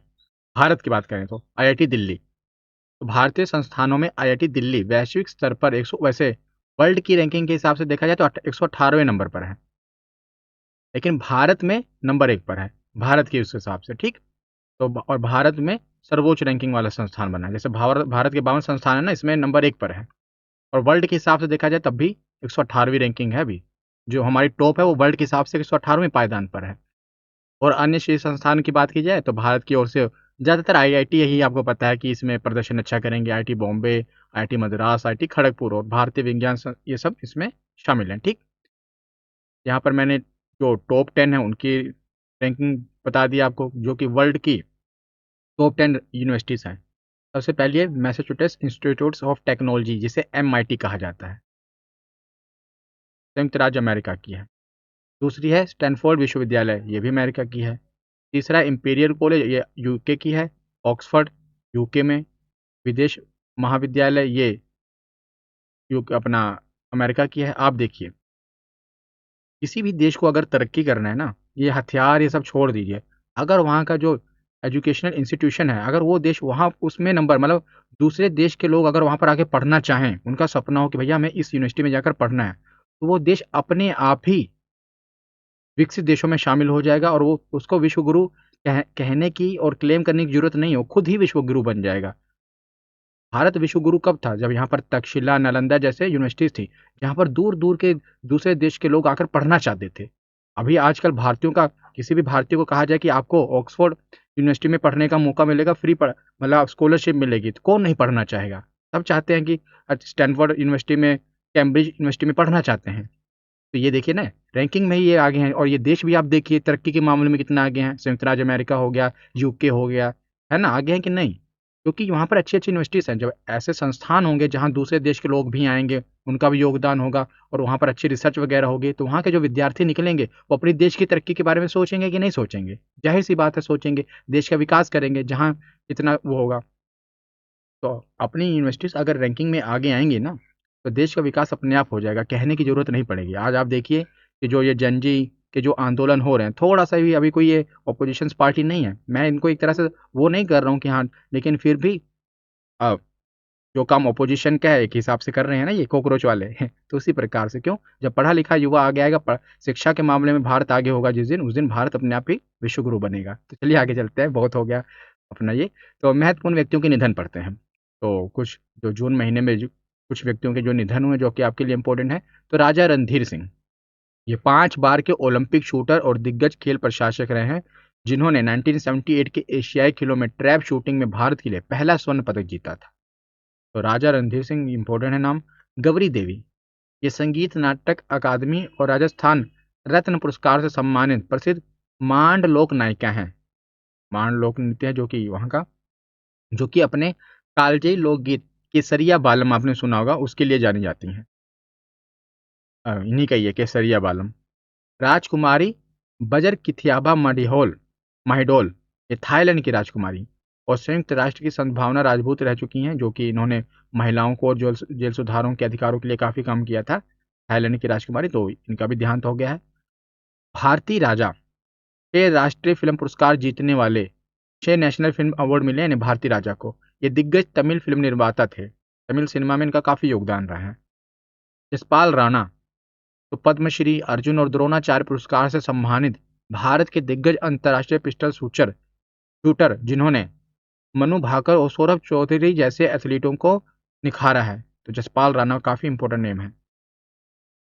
रॉबर्ट एफ थुरमन, तो पद्मश्री से सम्मानित तिब्बती बौद्ध धर्म की प्रसिद्ध अमेरिकी विद्वान और लेखक रहे हैं, जिन्होंने दलाई लामा के तहत दीक्षा लेने वाले पहले अमेरिकी बने थे। तो इनका देहांत हो गया है। फ्रांसवा एंगलर्ट 2013 में नोबेल पुरस्कार विजेता रह चुके हैं, जिन्होंने अपनी थ्योरी दी थी हिग्स बोसोन की थ्योरी। इनका भी निधन हो गया है। बलविंदर सिंह धालीवाल, तो अर्जुन पुरस्कार से सम्मानित शॉट पुटर और 10 बार के राष्ट्रीय चैंपियन, जिन्होंने 1982 के एशियाई खेलों में कांस्य पदक जीता था, इनका भी निधन हो गया है। धालीवाल पंजाब पंजाब के हैं, जैसे पंजाब में हिंदी में धालीवाल कहते हैं, पंजाब में कहते हैं टालीवाल। बलविंदर सिंह टालीवाल, तो इनका निधन हो गया है। जगन्नाथ प्रसाद दास, 90 वर्ष की आयु में इनका भी निधन हो गया है। तो इन्होंने ओडिया साहित्य और कालाहांडी में अकाल राहत कार्यों में IAS अधिकारी थे, बहुत योगदान दिया था। सुमन कल्याणपुर, ये भी पद्म भूषण से सम्मानित एक गायिका हैं, जो जिनकी मधुर आवाज़ और मोहम्मद रफ़ी के साथ इनके कुछ गाने काफ़ी प्रसिद्ध रहे हैं। तो 89 वर्ष की आयु में इनका भी देहांत हो गया। अब आगे है शिखर सम्मेलन समिट। तो सबसे पहले है ब्रिक्स कृषि सम्मेलन, जो कि इंदौर में हुआ है। ये 3 दिवसीय एग्रीकल्चर वर्किंग ग्रुप की बैठक हुई है। तो ज़्यादातर यही पूछा जाएगा कि कहाँ पर हुआ, तो इंदौर में हुआ है। ठीक, कृषि सम्मेलन ब्रिक्स का। चर्चा के प्रमुख विषय इसमें क्या रहे हैं? तो इसके तहत इस बैठक में आधुनिक और सतत कृषि से जुड़े मामले सब देखे गए हैं। खाद्य और पोषण सुरक्षा, ये सब पढ़ लेना आप। वीडियो बहुत लंबी हो जाएगी, क्योंकि अभी ये पुरानी वीडियो है तो लंबी हो जाएंगी, इसीलिए मैं आपको जो मेन मेन इंपॉर्टेंट बात है वो बता दी कि हाँ कहाँ पर हुआ है, तो ब्रिक्स में हुआ है, ओह सॉरी इंदौर में हुआ है। आगे है पैक्स सिलिका शिखर सम्मेलन, तो ये वाशिंगटन डीसी में हुआ है। दूसरा पैक्स सिलिका शिखर सम्मेलन है, और इस शिखर सम्मेलन में भारत के सहित 35 देशों के प्रतिनिधियों ने एआई के क्षेत्र में सहयोग के लिए, मतलब एआई के मामले में ये सब रहे, तो उसके लिए ये समिट हुआ था। ठीक, भारत की इसमें भागीदारी क्या रही है, तो भारत आधिकारिक तौर पर फरवरी 2026 में नई दिल्ली में आयोजित एआई इम्पैक्ट समिट के दौरान इस पहल को शामिल हुआ, भारत शामिल हुआ था। भारत ने, आपको पता है, एआई समिट भी कराई थी। और इसके प्रमुख सदस्य देशों की बात की जाए, Bharat, America, Germany, Netherland, Argentina, Chile, Costa Rica, Greece, Kazakhstan, Panama और ईयू है। आगे है G7 शिखर सम्मेलन, इंपॉर्टेंट है। 15 से 17 जून 2026 तक फ्रांस के एवियान लेस बेंस में फ्रांस की अध्यक्षता में 52nd G7 शिखर सम्मेलन आयोजित किया गया, और यह समूह उन्नत अर्थव्यवस्थाओं के नेताओं को वैश्विक चुनौतियों और नीति निर्माण पर चर्चा करने हेतु एक मंच प्रदान करता है, G7। और इसमें आप देखोगे तो प्रतिनिधि देश कौन कौन से थे, तो 7 देश होते हैं, मतलब G7 इसीलिए कहते हैं। Canada, France, Germany, Italy, Japan, UK, संयुक्त राज्य अमेरिका, 1 2 3 4 5 6 7। और इसमें आपको पता है ईयू की यानी यूरोपियन यूनियन की भी भागीदारी होती है। जो यूरोपीय संघ है, ये G7 का आधिकारिक सदस्य देश नहीं है, लेकिन हर बार जो शिखर सम्मेलन होता है G7, उसमें ईयू भी रहता है, मतलब कि यूरोपियन यूनियन भी रहता है। और इसके साथ कुछ गेस्ट देश भी होते हैं, अतिथि देश भी होते हैं। तो 2026 के शिखर सम्मेलन में G7 के यूरोपीय संघ का प्रतिनिधित्व किया उर्सुला वॉन डर ने और एंटोनियो कोस्टा द्वारा किया गया था। और यूरोपीय संघ को बारी बारी से मिलने वाली अध्यक्षता का अधिकार नहीं होता है। मतलब जो यूरोपियन यूनियन है, ये बार बार, जैसे G7 इस बार किसने होस्ट किया, हर बार कोई ना कोई होस्ट करता है ना, तो यूरोपियन यूनियन इसे होस्ट नहीं करता क्योंकि वो आधिकारिक सदस्य नहीं है, लेकिन इसमें शामिल होता है हर बार। ठीक, भारत की भागीदारी की बात की जाए तो इस बार जैसे ये जो हुआ G7, ये फ्रांस में हुआ था, तो फ्रांस ने भारत को भी गेस्ट के रूप में आमंत्रित किया था। ठीक, और इसमें इसकी थीम क्या रही थी कि जो अंतर्राष्ट्रीय व्यापार है, सप्लाई नेटवर्क है, इसको मजबूत करना है, एआई और साइबर सिक्योरिटी, एनर्जी ट्रांजिशन, ये इस बार की थीम रही थी। आगे हैं सरकारी योजनाएं, गवर्नमेंट स्कीम। तो राजौली बंदा डाइवर्जन स्कीम, तो यह एक अंतर्राज्यीय सिंचाई परियोजना है, और यह परियोजना कृष्णा नदी की प्रमुख सहायक नदी तुंगभद्रा नदी पर निर्मित है। और इसमें लाभार्थी राज्य कौन से हैं, तो यह योजना मुख्य रूप से 3 राज्य तेलंगाना, कर्नाटक और आंध्र प्रदेश को सिंचाई के लिए पानी की आपूर्ति करता है। इसका मुख्य उद्देश्य क्या है कि संबंधित राज्यों में सूखाग्रस्त क्षेत्रों में कृषि गतिविधियों को बढ़ावा देना। और चर्चा का कारण क्यों रहा है, क्योंकि हाल ही में यह परियोजना तुंगभद्रा नदी के जल बंटवारे को लेकर राज्यों के बीच में चला रहा पुराना विवाद था, उसे सुलझा दिया है, इसलिए समाचार में रही है। क्या, राजौली बंदा डाइवर्जन स्कीम किन 3 देशों के बीच में, तेलंगाना, कर्नाटक और आंध्र प्रदेश। आगे है यूपी बेरोजगारी भत्ता 2026। यूपी सरकार की योजना, जाहिर सी बात है। योजना का नाम है यूपी बेरोजगारी भत्ता योजना, जिसे यूपी रोजगार संगम योजना के नाम से भी जाना जाता है। तो उत्तर प्रदेश के जो शिक्षित लेकिन बेरोजगार युवा हैं, उनको कुछ रोजगार की सहायता के लिए प्रदान किया जाएगा, हर महीने 1000 से 1500 रुपए के बीच में। और कैबिनेट द्वारा, ये तो हो गया ना इस योजना का संचालन, ये तो आपको समझ में आ गया। और कैबिनेट के द्वारा मंजूर Delhi NCR clean mobility scheme, ये क्या है, तो जो दिल्ली है और दिल्ली का जो अगल बगल का क्षेत्र है जिसे एनसीआर कहते हैं, इसके लिए 9,585 करोड़ की इस योजना का मंजूरी मिली है, जिसमें दिल्ली एनसीआर इलाकों के लिए जो एयर पोल्यूशन है उसको कम करना, ट्रांसपोर्ट को बढ़िया करना, ये सब कहा गया है। तो ये कैसे किया जाएगा, कहा तो गया है कि दिल्ली एनसीआर को, तो उसके आपको पता, आपने सुना भी होगा कि जो कमर्शियल गाड़ियां हैं जैसे ट्रक और बसें जो बहुत पुरानी हैं, उन्हें तकनीकी भाषा में BS4 इंजन वाला कहते हैं, जो पुरानी गाड़ियों का इंजन है। अब उन्हें कहा जाएगा भैया इनको बदलो और इनकी जगह नया वाला लो। गाड़ी मालिकों को प्रेरित किया जाएगा कि वे अपनी पुरानी गाड़ियों को छोड़कर नई या तो इलेक्ट्रिक ले लें, मतलब ईवी बस या ट्रक खरीद लें, या कम प्रदूषण करने वाले BS6 नए मानक इंजन वाली गाड़ी ले लें। ठीक, उनको नए लेने के लिए कुछ सब्सिडी दी जाएगी, कुछ टैक्स में छूट दी जाएगी, यही सब, ताकि वो नया दें। आगे है prime minister research chair scheme 2026। योजना का नाम और उद्देश्य क्या है, ये जैसे नाम क्या है, prime minister research chair scheme. इसमें क्या होगा, इसका मुख्य उद्देश्य है कि दुनिया भर के जो भी भारतीय मूल के प्रतिभाशाली रिसर्चर हैं, साइंटिस्ट हैं, टेक्नोलॉजिस्ट हैं और इनोवेटर्स हैं, इन्हें भारत की ओर आकर्षित करना कि भैया आप भारत से बाहर मत जाओ, भारत में आओ। इसके योजना का क्या काम है, तो विदेशों में रह रहे भारतीय मूल के वैज्ञानिक और रिसर्चर्स को भारत वापस बुलाना, ताकि वो भारत के बड़े संस्थानों के साथ मिलकर नई तकनीक पर रिसर्च कर सकें। इसके लिए उन्हें क्या दिया जाएगा, तो सरकार उन्हें भारत आने के लिए शानदार फेलोशिप यानी पैसा, बड़ा रिसर्च अनुसार एक फंडिंग और भारत की सबसे बेहतरीन लैब्स इस्तेमाल करने की सुविधा देगी। ये काम कहाँ पर होगा, तो ये विदेशी वैज्ञानिक भारत के 7 बड़े संस्थानों में आकर काम करेंगे। IIT Delhi, IIT Bombay, IIT Madras, Kanpur, Hyderabad, Dhanbad और आईआईएससी बेंगलुरु। तो इन पदों की 3 श्रेणियां, वैज्ञानिकों के अनुभव के हिसाब से उन्हें 3 पद दिए जाएंगे: युवा रिसर्च फेलो, सीनियर फेलो और रिसर्च चेयर। अब ये तो आपको पता ही है, युवा रिसर्च फेलो जो अभी अपने करियर की शुरुआत कर रहे हैं, सीनियर फेलो जिन्होंने अच्छा खासा अनुभव है, और रिसर्च चेयर में जो दुनिया भर के जाने माने दिग्गज वैज्ञानिक हैं। अब है डेज एंड थीम जून की। तो 5 जून को आपको पता ही है एनवायरनमेंट डे, पर्यावरण दिवस मनाया जाता है। इस बार की थीम थी inspired by nature for climate for our future. 8 जून वर्ल्ड ओशन डे मनाया जाता है। थीम थी reimagine beyond the world we know a new relationship with our ocean. 14 जून को ब्लड डोनर डे मनाया जाता है। इसकी थीम थी one drop of humanity give blood save life. 20 जून को वर्ल्ड रिफ्यूजी डे मनाया जाता है। Until everyone is safe theme थी। 21 जून को इंटरनेशनल योगा डे मनाया जाता है। इस बार की थीम थी योगा फॉर हेल्थी एजिंग। 29 जून को नेशनल स्टैटिस्टिक डे मनाया जाता है। इसकी थीम थी unlocking the potential of administrative data. ये थीम आपको याद रखनी है। अब आगे है स्पोर्ट्स करंट अफेयर। तो स्पोर्ट्स करंट अफेयर में देखें तो सात्विक चिराग सिंगापुर ओपन 2026 में इन्होंने इतिहास रच दिया है। सात्विक और चिराग ने, सात्विक राज साई रेड्डी और चिराग शेट्टी की जोड़ी ने सिंगापुर ओपन जीतने वाले भारत की पहली युगल जोड़ी बन गई है। और इस जीत के साथ ही भारतीय जोड़ी का BWF बैडमिंटन में वर्ल्ड फेडरेशन में पिछले 2 साल का इंतजार खत्म हो गया है और हमने जीत लिया है, क्योंकि पिछला खिताब हमें जो 2024 में थाईलैंड ओपन में मिला था। इसके बाद है कि आईसीसी द्वारा क्रिकेट कनाडा का निलंबन सस्पेंशन किया गया है। तत्काल निलंबन है। अंतर्राष्ट्रीय क्रिकेट परिषद ने शासन और सदस्यता दायित्वों में गंभीर उल्लंघन के कारण जो कनाडा की सदस्यता है, इसको तत्काल रूप से निलंबित कर दिया है। अरे मतलब कनाडा की क्रिकेट टीम को नहीं, जैसे बीसीसीआई है ना जो मैनेज करती है, उसी प्रकार कनाडा की जो है उनको मैनेज, कनाडा की जो है जो भी मतलब जो भी उसका एडमिनिस्ट्रेशन है उनको निलंबन किया है। तो निलंबन का आरोप क्या है, तो यह कार्रवाई 2026 में एक मीडिया रिपोर्ट के अनुसार की गई है। इसमें क्रिकेट कनाडा में प्रशासनिक कदाचार, शासन में अनियमितताएं, मैच में हेरफेर, मैच फिक्सिंग से जुड़ी कारणों से निलंबन किया गया है। आगे की प्रथम विश्व योगासन चैंपियनशिप कराई गई है भाई। प्रधानमंत्री नरेंद्र मोदी के द्वारा वीडियो संदेश के माध्यम से प्रथम विश्व योगासन चैंपियनशिप का उद्घाटन किया गया है। इसका उद्देश्य है कि योगासन को केवल स्वास्थ्य लाभ के तक सीमित न रखा जाए, इसे वैश्विक मंच पर एक मान्यता मिले कॉम्पिटिटिव सपोर्ट के रूप में।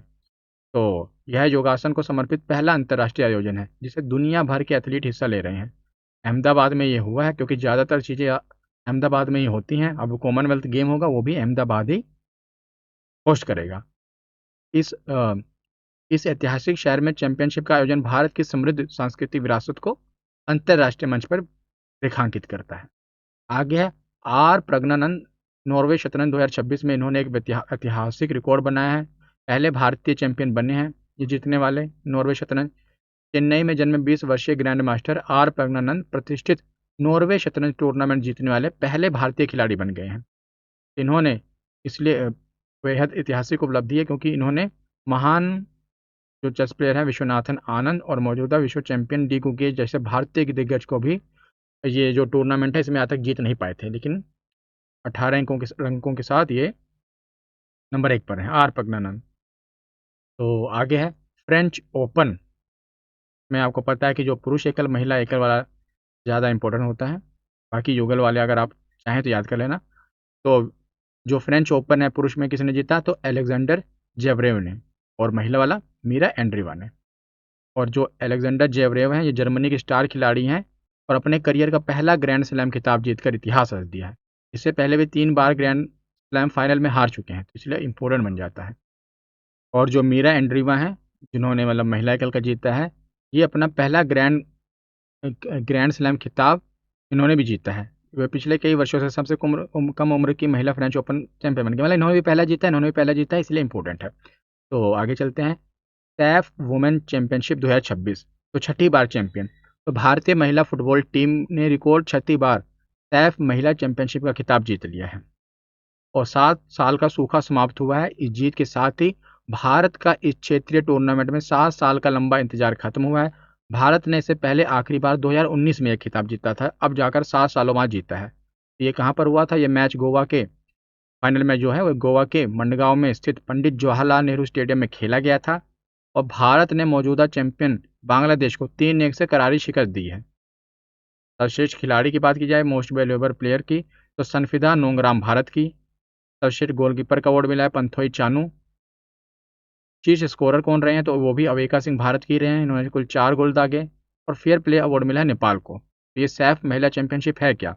इसकी फुल फॉर्म है साउथ एशियन फुटबॉल फेडरेशन, दक्षिण एशियाई फुटबॉल महासंघ। इसके द्वारा ये आयोजित दक्षिण एशिया का सबसे बड़ा अंतर्राष्ट्रीय महिला फुटबॉल टूर्नामेंट है, जिसकी शुरुआत वर्ष 2010 में हुई थी और भारत अब तक की सबसे सफल टीम इसमें रही है। अब आगे है एनसी सोजन का ऐतिहासिक राष्ट्रीय रिकॉर्ड। तो 22 साल पुराने रिकॉर्ड का अंत, कौन सा रिकॉर्ड का अंत हुआ है?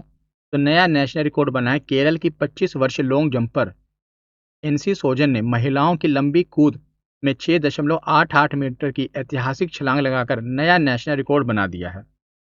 इन्होंने किसे पीछे छोड़ा है? तो एनसी ने भारत की महानतम एथलीटों में से एक अंजू बॉबी, जिन्होंने 22 साल पुराना रिकॉर्ड उनका तोड़ दिया है। इन्होंने क्या कहते हैं, एथेंस ओलंपिक के दौरान 6.83 मीटर की लंबी छलांग लगाई थी। अब इन्होंने 6.88 मीटर की छलांग लगा दी है। तो कहाँ ये इतिहास रचा इन्होंने? तो ये उपलब्धि इन्होंने भुवनेश्वर में आयोजित राष्ट्रीय अंतर्राज्यीय सीनियर एथलेटिक चैंपियनशिप में दौरान अपने 5वें प्रयास में हासिल किया और गोल्ड मेडल जीता है। तो एनसी सोजन कहाँ की हैं? ये केरल की रहने वाली हैं। ठीक, अब आगे हम पढ़ते हैं साइंस एंड टेक्नोलॉजी, विज्ञान और प्रौद्योगिकी। तो इसरो का सफल सेमी क्रायोजेनिक इंजन टेस्ट, इसका सफल परीक्षण हुआ है। इसरो ने 24 जून 2026 को अपने स्वदेशी सेमी क्रायोजेनिक इंजन का एक सफल हॉट टेस्ट पूरा किया है। यह परीक्षण कहाँ पर हुआ? तो तमिलनाडु के महेंद्रगिरी स्थित इसरो प्रोपल्शन कॉम्प्लेक्स में इसका आयोजित किया गया। इंजन का नाम क्या है? तो विकास के अधीन इस इंजन का नाम है SC2000 के नाम से जाना जाता है। तो 2000 क्यों है? क्योंकि 2000 किलो न्यूटन तक ये थ्रस्ट पैदा कर सकता है, पावर पैदा कर सकता है। तो इतना ही आपको इम्पोर्टेंट इतना ही याद रखना कि इसरो ने अपना सेमी क्रायोजेनिक इंजन का टेस्ट किया है। कहाँ पर किया है? तो महेंद्रगिरी में, तमिलनाडु के। तो आगे कि भारत की परमाणु ऊष्मा आधारित हाइड्रोजन सुविधा। तो दुनिया में पहली बार हुआ, विश्व में पहली बार है, भारत की टेक्नोलॉजी है कि भारत ने परमाणु रिएक्टर से निकलने वाले जो प्रोसेस हीट है ना, इस पर आधारित दुनिया की पहली हाइड्रोजन उत्पादन सुविधा का शुभारंभ किया है। अब आप कहोगे ये क्या है? मैं समझाता हूँ आपको।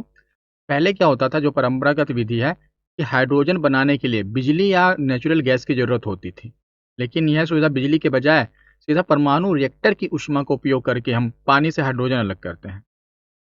पहले क्या होता था, आम तरीका क्या होता था कि बिजली या गैस से, नेचुरल गैस से पानी को तोड़कर मतलब H2O होता है ना, पानी को तोड़ा जाता था, जिसमें से ऑक्सीजन अलग कर दी जाती थी, हाइड्रोजन अलग कर दी जाती थी। अब क्या हो गया, नया तरीका। नए तरीके में परमाणु रिएक्टर से निकलने वाली गर्मी हीट का उपयोग करके पानी से हाइड्रोजन अलग करते हैं। जैसे कि आप ये देखिए, ये परमाणु रिएक्टर है, न्यूक्लियर रिएक्टर, जहाँ पर बिजली बन रही है, इसमें आप देखिए परमाणु रिएक्टर है, बायां भाग आप देख रहे हो ना, ये परमाणु रिएक्टर है। इससे क्या होगा, गर्मी निकलेगी। ये देखिए न्यूक्लियर हीट निकल रही है। अब जो ये न्यूक्लियर हीट है, इसे कॉपर क्लोराइड साइकिल में भेजा जाता है और इसमें क्या जाता है, इसी साइकिल में केमिकल प्रोसेस होता है, जिससे, क्योंकि ये टेक्नोलॉजी को तो हमने इनोवेट किया है, प्रोसेस में क्या होता है कि पानी को तोड़ दिया जाता है और अंत में से हाइड्रोजन गैस बाहर निकल जाती है। इसमें क्या होता है, जैसे H2O है ना, पानी को तोड़कर ऑक्सीजन अलग कर दी जाती है, हाइड्रोजन अलग कर दी जाती है। तो ये विधि कहाँ पर, मतलब आपसे ये पूछा जाएगा कि जो नई वाली विधि है कहाँ पर मतलब अपनाई गई है, इसका स्थापित किया गया है। तो ये तमिलनाडु के कलपक्कम में स्थित इंदिरा गांधी परमाणु अनुसंधान केंद्र में स्थापित किया गया है। ठीक, आगे है कि भारत की पहली स्वीकृत रेडियो ग्लैंड थेरेपी, जिसे प्लूविक्टो कहा जाता है। तो भारत ने उन्नत प्रोस्टेट कैंसर के इलाज के लिए अपनी पहली अनुमोदित रेडियो ग्लैंड थेरेपी, जिसका नाम है प्लूवेक्टो थेरेपी, इसे लॉन्च कर दिया है। तो इस अत्याधुनिक थेरेपी का वैश्विक दवा निर्माता कंपनी नोवार्टिस के द्वारा विकसित किया गया है। और जहाँ पहले क्या होता था, ये स्वस्थ कोशिकाओं की सुरक्षा करती थी। पहले जो होता था, जो कीमियोथेरेपी होती थी ना, इसमें स्वस्थ और कैंसर दोनों ही जो सेल होते थे कोशिकाओं, इनको नुकसान पहुंच जाता था। लेकिन जो ये थेरेपी है, ये रेडियो ग्लैंड थेरेपी स्वस्थ ऊतकों यानी जो हेल्दी टिश्यू हैं उनको नुकसान नहीं पहुंचाएगी। इसके इलाज जो जो कैंसर कोशिकाएं हैं उन्हीं को नष्ट करेगी। इसलिए इम्पोर्टेंट है ये अपना थेरेपी प्लोविक्टो। आगे स्कॉटलैंड में पहली बार मिला उस्तु वायरस। तो यह वायरस स्कॉटलैंड के ऑयल ऑफ एरन में पाया जाता है। यह मुख्य रूप से ब्लैक बर्ड्स यानी जंगली पक्षियों में पाया जाता है और यह वायरस जंगली पक्षियों से में गंभीर न्यूरोलॉजिकल डिसऑर्डर पैदा करता है और उनकी मौत का कारण बनाती है। जो वायरस है उस्तु वायरस, उसके बारे में आपको जानकारी मिली और ये कहाँ का है, तो स्कॉटलैंड में। तो उस्तु वायरस क्या है, तो यह एक मच्छर जनित फ्लेवी वायरस है। जो क्या होता है, यह वायरस उसी परिवार का हिस्सा है जिसे खतरनाक वेस्ट नाइल वायरस और जापानी एन्सेफेलाइटिस जुड़े हुए हैं। संक्रमण की प्रकृति यह एक जेनेटिक बीमारी है, यानी यह जानवरों पक्षियों से इंसानों में फैल सकती है। और दुनिया का सबसे तेज कंप्यूटर लाइन शाइन, चीन का लाइन शाइन दुनिया का सबसे तेज सुपर कंप्यूटर बन गया है। और इस उपलब्धि के साथ ही 67वीं टॉप 500 रैंकिंग, जो सुपर कंप्यूटर की रैंकिंग आती है, उसमें चीन ने साल 2017 के बाद पहली बार टॉप पर अपना नाम दर्ज किया है, लाइन शाइन सुपर कंप्यूटर। और चीन ने सिस्टम ने अपना यूएसए को, जो उनका सबसे शक्तिशाली कंप्यूटर था एल कैप्टन, उसको पीछे छोड़ दिया है। और यह महाकंप्यूटर चीन के शेंजन में स्थित है। ठीक, आगे है सेजिटेरिस ए से बहने वाली हवाओं का पहला सबूत। ये क्या है, तो वैज्ञानिकों ने हमारी आकाशगंगा मिल्की वे के केंद्र में स्थित super massive black hole Sagittarius A से बहने वाली शक्तिशाली हवाओं का पहला पुख्ता, जो आप ये देख रहे हो, पहला पुख्ता सबूत खोज निकाला है। 5 दशक पुरानी पहेली से सुलझी है। इस खोज के साथ ही पिछले लगभग 50 सालों के जो खगोलविदों के बीच चली आ रही एक बड़ी पहेली थी, सुलझ गई है। तो अब आपको लगे क्या खोज लिया ऐसा, तो समझाता हूँ आसान भाषा में क्या खोज लिया। तो हमारे आकाश गंगा के बीचों बीच एक बड़ा ब्लैक होल है, का नाम है सेजिटेरियस ए। ठीक, तो वैज्ञानिकों को 50 साल से ये शक था कि जो इस ब्लैक होल से गर्म हवा निकलती होगी, कि क्या इस ब्लैक होल से गर्म हवा निकलती होगी। तो मतलब पहले तो प्रूफ नहीं था कि जो ये ब्लैक होल है, सबको ये पता था कि इसमें हर चीज़ें समा जाती हैं, कुछ भी जाएगा समा जाएगा। लेकिन क्या इससे भी कुछ बाहर निकलता है, तो उनके दिमाग में था कि इससे जरूर गर्म हवा बाहर निकलती होगी। अब इस पहेली में पक्का सबूत मिल गए हैं। कैसे पता चला, चिली देश में अटाकामा लार्ज मिलीमीटर एरे नाम का एक बहुत शक्तिशाली टेलीस्कोप है, उसने 100 घंटे से ज़्यादा समय तक देखा गया। ब्लैक होल के पास उन्होंने एक कोन जैसी खाली जगह देखी। इससे उस खाली जगह में ठंडी गैस बिल्कुल नहीं थी। इसका मतलब क्या है कि ब्लैक होल से गर्म हवा निकल रही है, जो अपने रास्ते में जो ठंडी गैस थी उसे धक्का मार के गर्म करके हटा रही है। तो क्यों महत्वपूर्ण है, इससे पता चला कि ब्लैक होल आसपास के तारों के बनने वाले और पूरी गैलेक्सी के विकास पर कैसे असर डालता है। ब्लैक होल सिर्फ खींचता नहीं है बल्कि हवा भी फेंकता है। ये 50 साल की पुरानी उलझन सुलझ गई है। पहले लगता था कि जो ब्लैक होल है इसमें कोई भी चीज़ आएगी समा जाएगी। आपने इंटरस्टेलर मूवी भी देखी होगी, उसमें बताते हैं ना ब्लैक होल है तो अंदर कुछ भी होगा अपने अंदर समा लेगा।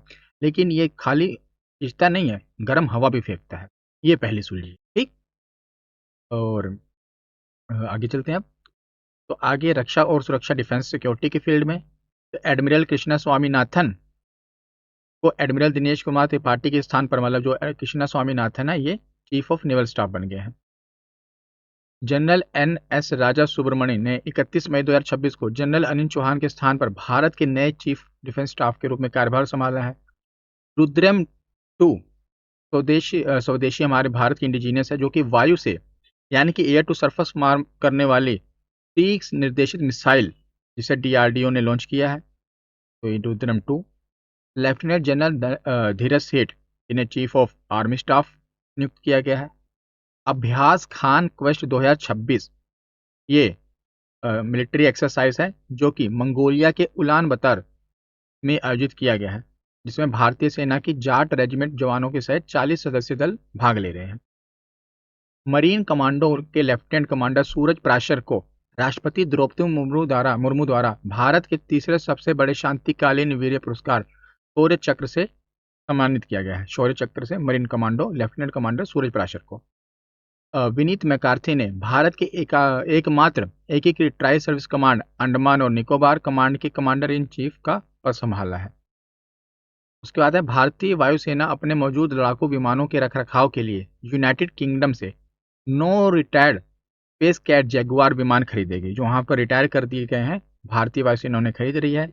इन विमानों को उड़ाया नहीं जाएगा, बल्कि जो इनके स्पेयर पार्ट्स हैं ना, उन्हें, जो उनके मतलब उसके अंदर के पुर्जे हैं, उन्हें निकाला जाएगा और हमारे जो भी पुराने जगुआर स्क्वाड है ना, उनकी तैयारी उनके लिए यूज़ कर लिया जाएगा। जो मतलब जैसे होता है ना कि हाँ, ये कोई भी चीज़ खराब हो नहीं होती हमेशा से, कबाड़ी क्यों खरीदते हैं, उसमें से पुर्जे जो काम के हैं अलग कर लेते हैं।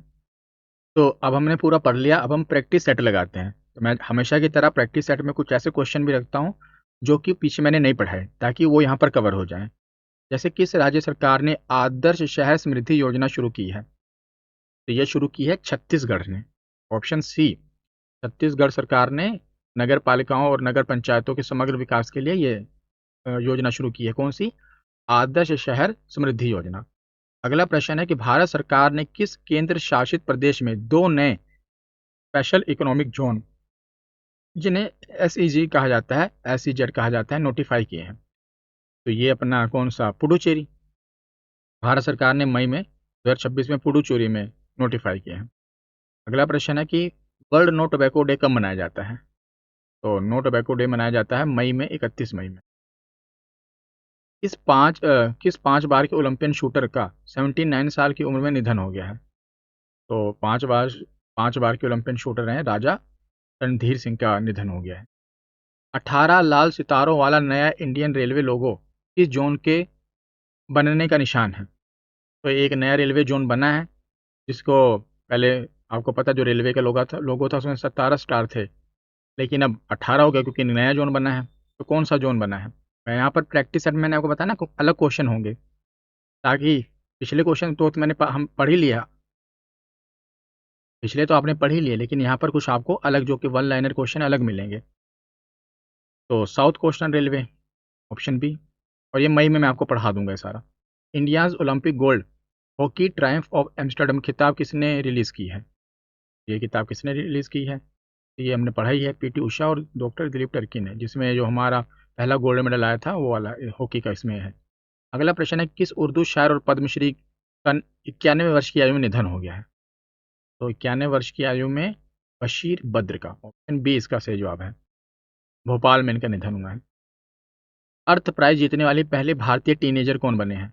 तो विवान, हरियाणा, अभियाना, ऑप्शन बी हमने पढ़ा ना। सिंगापुर ओपन 2026 मेंस डबल जीतने वाले भारतीय जोड़ी कौन सी? सात्विक साईराज रेड्डी और चिराग शेट्टी। रुद्रम 2 किस श्रेणी की स्वदेशी मिसाइल है? तो ये किस श्रेणी की स्वदेशी मिसाइल है? तो ये एयर टू सरफेस, तो ऑप्शन बी इसका सही जवाब होगा। अब आगे है, भारत का 100वां रामसर साइट कौन सा घोषित हुआ है? तो यही अपना Jayaprakash Narayan bird sanctuary, option B. पहली वर्ल्ड योगासन चैंपियनशिप 2026 कहाँ पर हुई? तो ये अहमदाबाद, गुजरात में हुई। नॉर्वे शतरंज टूर्नामेंट जीतने वाले पहले भारतीय कौन हैं? तो पहले भारतीय कौन बने हैं? तो R Praggnanandhaa, option B. Supreme Court ने सुरक्षित फुटपाथ पर चलने का अधिकार किस मौलिक अधिकार का हिस्सा माना है? किस मौलिक अधिकार का हिस्सा माना है? तो ये है अपना आर्टिकल 21, जीवन का अधिकार, ऑप्शन बी।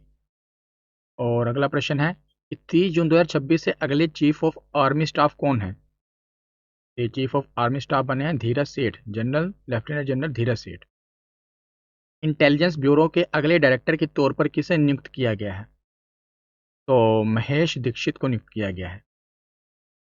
अगला प्रश्न है कि जून 2026 में केंद्रीय माध्यमिक शिक्षा बोर्ड यानी सीबीएसई के नए अध्यक्ष के रूप में किसने पदभार संभाला है? तो सीबीएसई के अध्यक्ष के रूप में लोखंडे प्रशांत सीताराम।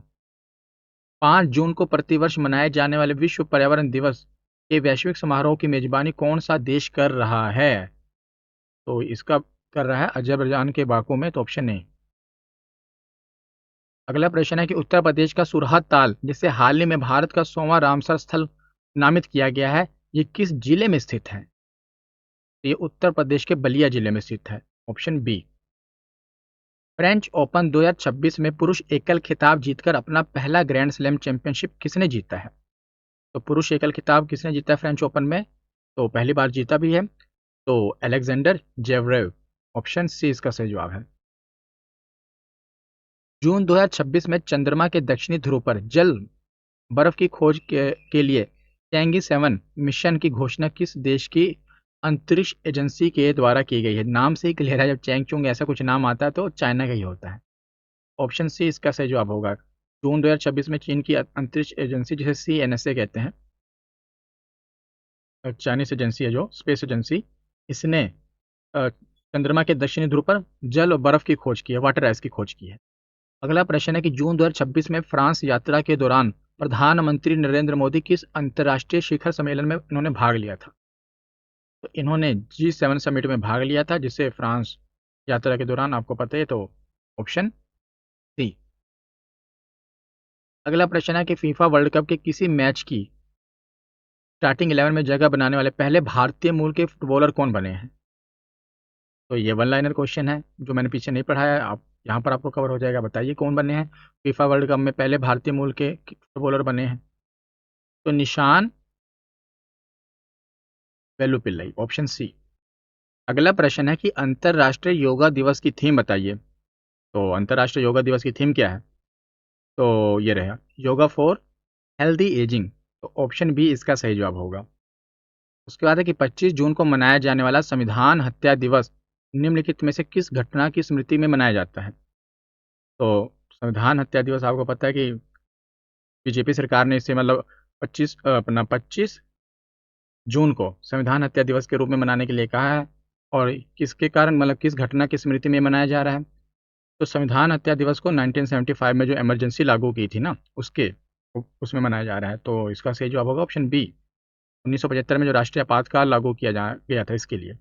आगे है कि जून 2026 में वर्ल्ड बैंक में भारत के कार्यकारी निदेशक के रूप में किसे नियुक्त किया गया है? तो नीलकंठ मिश्रा को। तो ऑप्शन 20 का सही जवाब होगा।